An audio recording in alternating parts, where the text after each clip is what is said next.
Hey guys, so today we're going to be doing a review on the Naked 3 palette that I finally got for Christmas, and it seems like everyone has already done a review on it, but I'm going to do one too. I got it for Christmas thanks to my best friend Molly, and I'm so thankful because this was one of those things that I wanted so bad, but I was trying to control myself, which never seems to happen. I looked at it and I played with it, but I didn't buy it, so she was happy because she already bought it for me. Hey, Smokey. And so yeah, let's get into the review. So this retails at Sephora and Ulta and UrbanDecay.com for $52, and I know it's like sold out almost everywhere. The only place that I know that has them in store is Ulta. Like, I think they like super stocked their inventory because every time I go into Ulta they have it, and I'm really surprised. But it has a really pretty packaging. I really love how sleek it is. It's kind of like all the other Urban Decay things that are coming out. Really pretty, really sleek.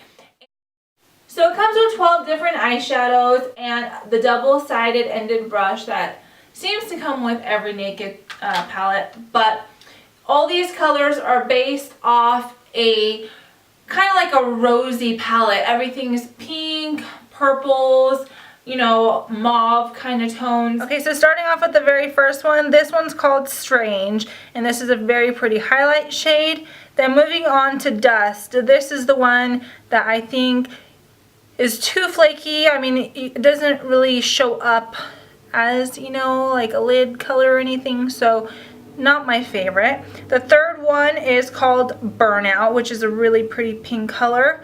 Then the next one here is Limit, which is the first matte shade in the palette. Then moving on to Buzz, which is also a deep pink, very shimmery shade. Then the next one is Trick, which is more of like an orange tone, pink. Then moving on to Nooner, which is a mauve matte color. I love this one. This is probably one of my favorites. Then moving on to the next shimmery shade, which is Liar. This one is very versatile. I love this one as well. Then moving on to Factory. This, I don't have anything like this one. It's kind of like a taupey purple kind of color, so that's really pretty. This one right here is called Mugshot, and this is also a very different color as well. It's really pretty, but it's more of a taupey purple. Then moving on to Darkside, which is a very violet. It's a shimmer, but it's not a matte. It's kind of in between, maybe like a more like of a, you know, velvet kind of shadow. I don't know, but it's really pretty as well. And then the last one is Blackheart, which is a very dark, almost black with a little bit of like red purple sparkle in it. So it's really pretty. So here are all the shades one more time. Now, to be honest with you, the very first time I saw a review on this palette, I was like, that is not for me. I am not a fan of rose tones and pink, because every time I seem to use them, it kind of looks like I got punched in the face. I don't know, there's just something with like my skin tone and pinks that it doesn't look good usually. But I was completely wrong. Once I got to play with this, I really noticed all the colors work together. It's not like a palette where you have browns and grays and taupes, and then you have like two pink shades thrown in, and you're kind of like, what the heck am I going to do with those? These all go together. They blend wonderfully together. And your mind definitely changes after you get to play with these for a little bit. So once I got to playing with this thing, I was able to come up with so many looks just like that.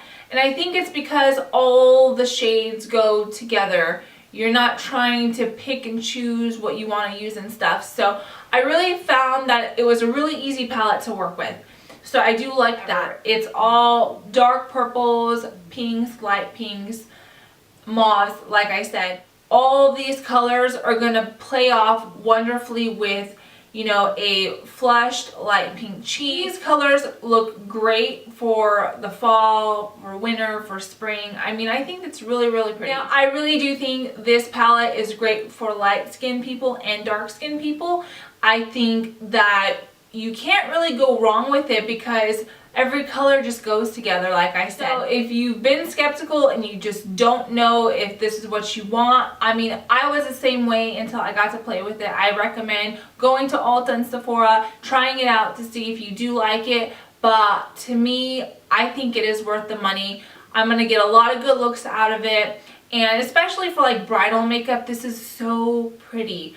And I think this is going to be a big trend for any brides that are getting married. They are very versatile shades. So that's just my opinion. I did do this look for you guys. I will be posting the tutorial on it. I didn't want this to be like a 20-minute video, so I'm kind of separating them. So do keep your eye out for that. So thank you guys so much for watching, and I will talk to you soon. Bye!